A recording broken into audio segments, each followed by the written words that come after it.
Now we're going to have a go at writing a melody in Ableton Live. As you can see, the first thing we need is a MIDI track. For now, because we're not sure exactly what instrument we want to use, we're just going to find a basic piano sound. So we can go over here to the browser and we can type in piano under the Instruments tab. I'm now going to pick one. Let's go for E Piano Dreamy. And now we can play it and see what it sounds like. That sounds good for now. If you're not quite sure where to start, remember it's really important to listen to the music that you love the most. Take some ideas from it. It could be a rhythm, it could be some harmony, it could be an interval. Once you've identified the features that you really like about it, try and just get them in to Ableton Live so that you've got something to work with. Now we're going to start getting our melody into Ableton Live. One of the things that I like to do is think about what the shape of our melody might be. Two shapes that you might want to think about are the arch, so a melody that goes up and then down again, or a valley, so it goes down and then up again. They're opposites. You find these shapes all over the place in music. For what I'm going to write now, I've been inspired by electronic music, so I'm going to be using some classic rhythms that we've all heard 100 times. Let's remember to set our tempo. You can do this here by clicking and dragging, or we can tap here. So my tempo is going to be 1, 2, 3, 4. 1, 2, 3, 4. You can see now that the playhead is moving at the right tempo. I'm going to turn the click on so that I have something to work with. And then I'm going to hit record and start improvising some ideas.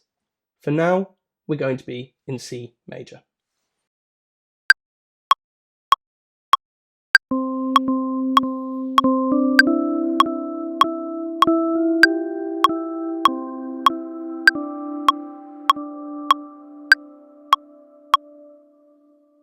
This might not be our finished article. This is just the first thing that came to mind. But already, you can see we've got a really strong starting point. If you find that when you've played your melody in, it doesn't exactly sound right, remember, you may need to quantize it. I'll do that quickly now, but this will be discussed in more detail in a later video. Now we can hear what our melody sounds like without having to play it ourselves.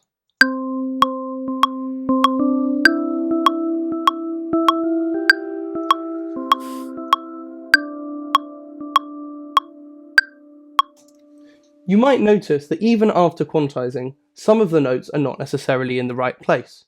One of the great things about writing on software like Ableton Live is we might find that some of these happy accidents are things we want to keep. For example, I quite like the interesting syncopation that this has caused. I'm going to edit a couple of these notes so it's a little closer to what I had in mind. For example, we can see here that all of these notes come slightly before the beat, so by selecting them and moving them, we can put them back on the beat. I also, for example, might want to avoid all of these repeated notes. Let's try changing one or two of them just to make it a little more interesting. We're going to put this C up to a D, and we're going to put this E up to an F. Let's turn off the click and now hear how that sounds.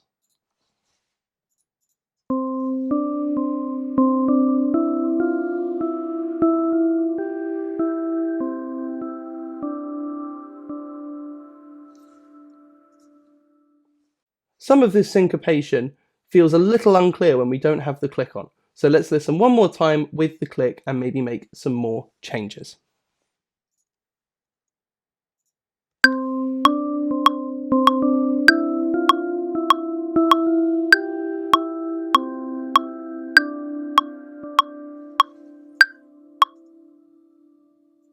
I'm now going to make a few small changes to improve the rhythm.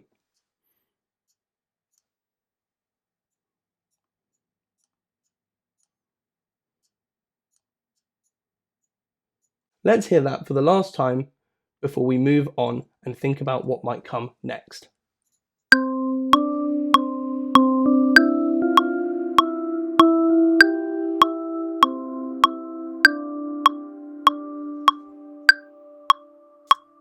So you can hear that with just a few small changes, we can take an improvisation and turn it into something that we can then very readily use for the rest of our composition. As you saw when I changed some of those rhythms, I've now made it less syncopated. The more syncopated your melody is, the more complicated it sounds. Sometimes making sure that all of our notes are on the grid can be a really, really good way to make sure that the rhythm is very clear in our piece. Remember, you can always add extra syncopation later. Now we want to think about how we're going to move forward from this point. Some of the things that I'd mentioned before could come in handy here. For example, it sounds to me like where we end here on this D sounds like a question. So maybe we now want to answer it. As we discussed earlier, a very useful technique can be to think about questions and answers. What we're going to do, because we have such a nice melody that ends on a question with a bunch of different rhythmic ideas in it, we are going to copy and paste it and then just change some of the notes, keeping the rhythm the same in order to form our answer. We can then edit from there to create an engaging melody. Let's do that now.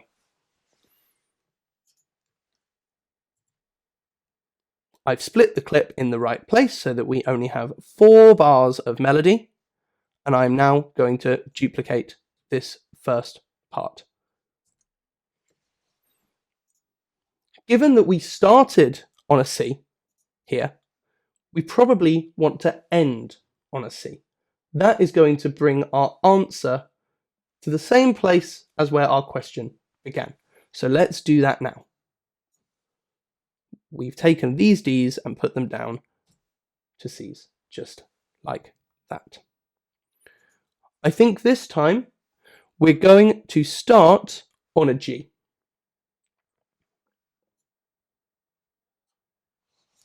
We're going to take everything else and we're going to move it up so that we start on a G.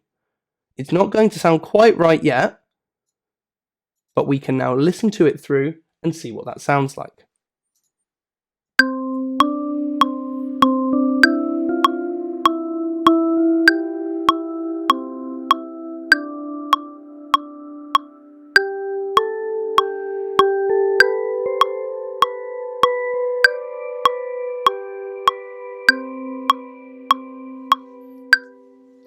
So some of that already sounds really, really good.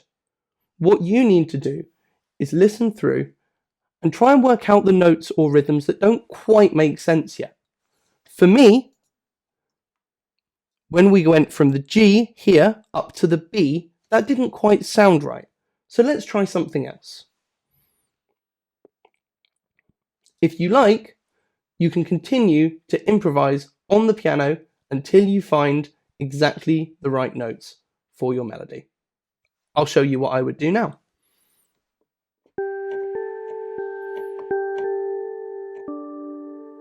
I've tried a D. I think that sounds quite cool. So we're going to move some more notes around, see how that sounds.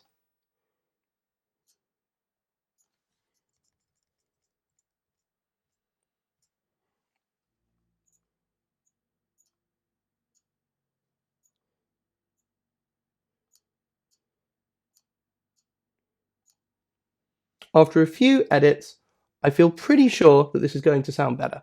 Let's give it a go. We'll just hear the answer this time.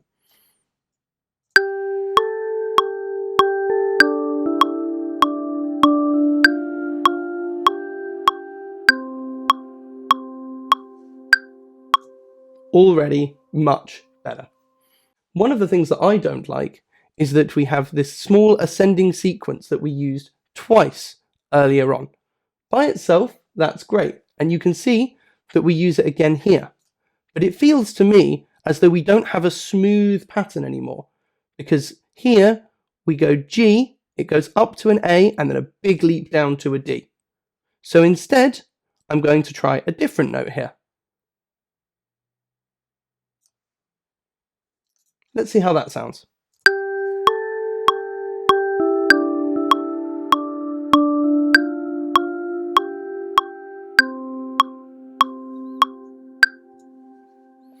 This might not be the end point of your melody, but what you can see is that we very quickly got in quite a lot of different ideas. This gives you a really, really good starting point for going on to create the rest of your composition. Another important thing to bear in mind is that if you listen to your favourite music, you might be surprised how many times you hear the same melody. It would not be unusual to take these 8 bars that we've just written and hear them 3 or 4 times throughout our composition. The most important thing about this is the process. If you get your hands dirty and start writing material, whatever it is, you can always change it later. It's very difficult to improve on no material, and it's much easier to improve when you have something in place. Even if this isn't our final product, it's a really, really good start. One of the things we can think about when we are writing these melodies is how it's going to play into the overall structure or form of our piece of music. You have many different options when thinking about structure and form. For example, you might think about a song structure with verses and choruses. Alternatively, we might think about some more traditional classical music structures. For example, AABA, binary, AB, or ternary, ABA. Let's see what happens when we turn this melody into an AABA structure. Let's imagine that the first 4 bars are our A section and the second 4 bars are our B section. So we can move these around and copy paste them in order to meet that structure. Here we're moving the B section along. We will copy our A section and we will also put it after the B section. What you'll find though is that we need the second A section to come to a satisfying conclusion. Otherwise, it doesn't really make a lot of structural sense. So what we're going to do is we're going, just like we did with the B section before, to bring it home, we're going to make the last note a C. We're going to do the same on the last A section. That way, it always feels like it comes to a satisfying conclusion. Let's turn off the click and listen to that all together.